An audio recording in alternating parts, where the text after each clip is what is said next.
Gimana ibu-ibu masih semangat?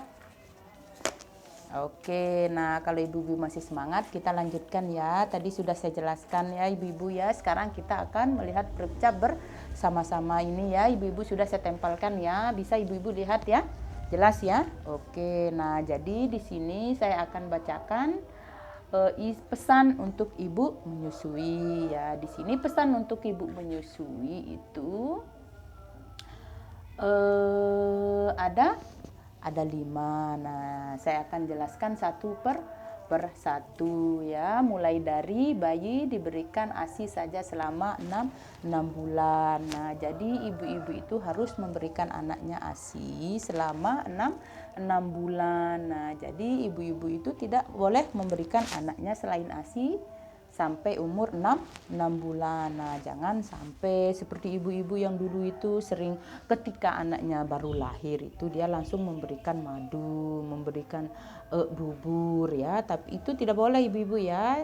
Nah, jadi bayi itu diberikan ASI saja selama 6 bulan. Tidak boleh yang lain ibu-ibu ya. Jangan ya. Oke, jelas ya. Jadi bayi itu diberikan ASI saja selama 6 bulan. Nah, untuk yang kedua ASI sampai 2 tahun. Nah, ibu-ibu itu wajib memberikan anaknya ASI selama 2 tahun. Jangan ibu-ibu gengsi, jangan ibu-ibu malu ya. Jadi rasa gengsi dan malunya itu dibuang jauh-jauh ibu-ibu ya. Nah, jadi kita harus memberikan anak kita ASI selama 2 tahun. Ibu-ibu ya ingat ya 2 tahun ya. Ndak boleh saking ibu gengsi dan malunya jadi anaknya diberikan ASI sampai 1,5 tahun ya, biar ibu-ibu cepat bebas. Itu ndak boleh ibu-ibu ya. Jadi ASI itu diberikan sampai 2 tahun. Ingat ya, 2 tahun ibu-ibu ya. Oke, nah jelas ya. Oke, kita ke yang ketiga. Makanan pendamping ASI diberikan secara bertahap mulai usia 6 bulan. Nah, jadi ibu-ibu itu boleh memberikan anaknya makanan pendamping ASI itu setelah anaknya berusia 6 bulan ke atasnya. Jadi di sana ibu-ibu akan memberikan anaknya makanan pendamping itu secara bertahap. Contohnya ibu-ibu itu boleh memberikan anaknya biskuit ya, boleh memberikan anaknya bubur ibu-ibu ya. Nah, jadi cara ibu-ibu itu memberikan pendamping ASI itu secara bertahap ya. Nah, untuk yang keempat, membawa bayi dan anak ke posyandu sebulan sekali. Nah, di sini sangat penting sekali ibu-ibu itu ya. Jadi ibu-ibu itu harus membawa anaknya ke posyandu itu setiap bulan. Bagaimana sibuknya ibu-ibu itu harus tetap meluangkan waktunya sebulan sekali untuk membawa anaknya ke posyandu. Nah, karena di posyandu itu ibu-ibu itu bisa menimbang. Nah, di sana ibu-ibu itu bisa menimbang berat badan anaknya, mengukur tinggi badan anaknya, memberikan vitamin. Nah, jadi di posyandu itu kita bisa tahu perkembangan tumbuh kembang anaknya, kenaikan berat badannya. Itu gunanya kita ke posyandu setiap bulan. Nah, jadi ingat ibu-ibu ya, harus membawa anaknya ke posyandu setiap 1 bulan sekali. Ingat ya.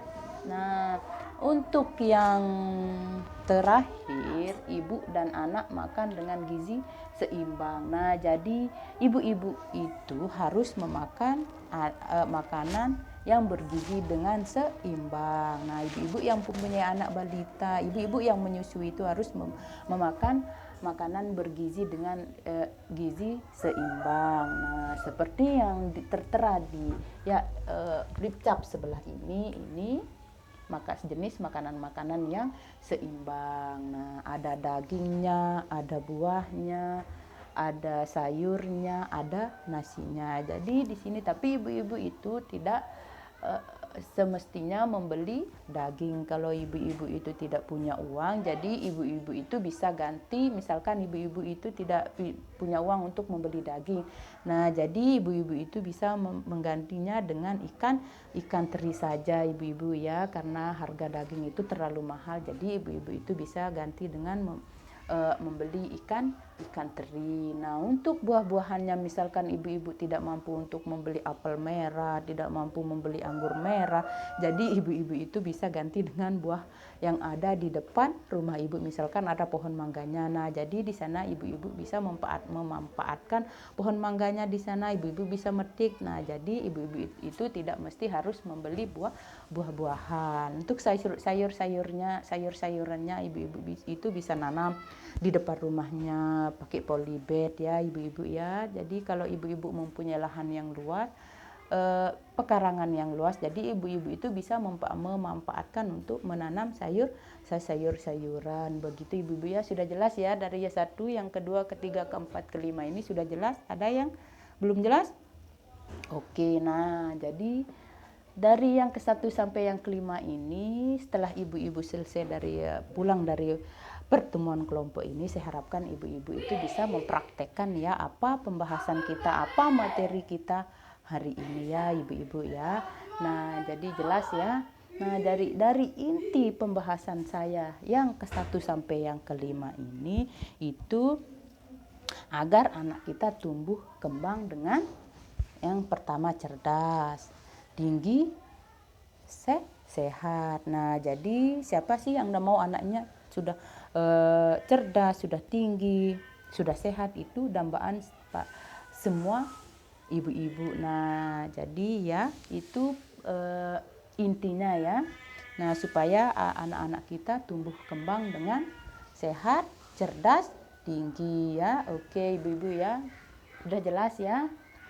Ingat intinya, supaya anak kita itu tumbuh kembang dengan cerdas, tinggi, sehat ya. Nah, saya pesankan juga kepada ibu-ibu ya. Nah, jadi nanti kalau di posyandunya ada kegiatan atau ada jadwal untuk kelas ibu balita, nah ibu-ibu itu jangan malas untuk hadir. Nah, jadi ibu-ibu itu harus menghadiri kelas ibu balitanya. Bagaimana sibuknya ya, seperti yang saya jelaskan bilang tadi, bagaimana sibuknya ibu-ibu itu harus meluangkan waktunya untuk hadir di kelas ibu balita. Nah, di sana ibu-ibu itu bisa tanya mengenai ASI, mengenai MPASI, mengenai gizi ya ibu-ibu ya. Nanti ibu-ibu itu bisa tanya di kelas ibu balita. Oke ibu-ibu ya, sudah jelas ya penjelasan saya pada sore hari ini, sudah mengerti ya. Oke, kalau jadi dari semua penjelasan saya tadi itu dari awal sampai sekarang itu sudah jelas ya ibu-ibu ya. Ada yang ditanyakan? Nah, kalau memang tidak ada, kita akhiri aja ya pertemuan kita pada sore hari ini. Tapi sebelum kita akhiri, kita akan berdoa dulu ya ibu-ibu ya, biar berkah ya. Nah, kita akan berdoa menurut kepercayaan kita masing-masing dan di dalam hati kita masing-masing ya ibu-ibu ya. Ya, kita berdoa mulai. Berdoa selesai. Nah, sebelum saya akhiri juga, saya ucapkan terima kasih kepada ibu-ibu ya, sudah menyempatkan diri untuk hadir pada pertemuan kita sore hari ini. Saya mengucapkan terima kasih ya ibu-ibu ya. Ya, oke. Nah, saya akhiri ya. Assalamualaikum warahmatullahi wabarakatuh.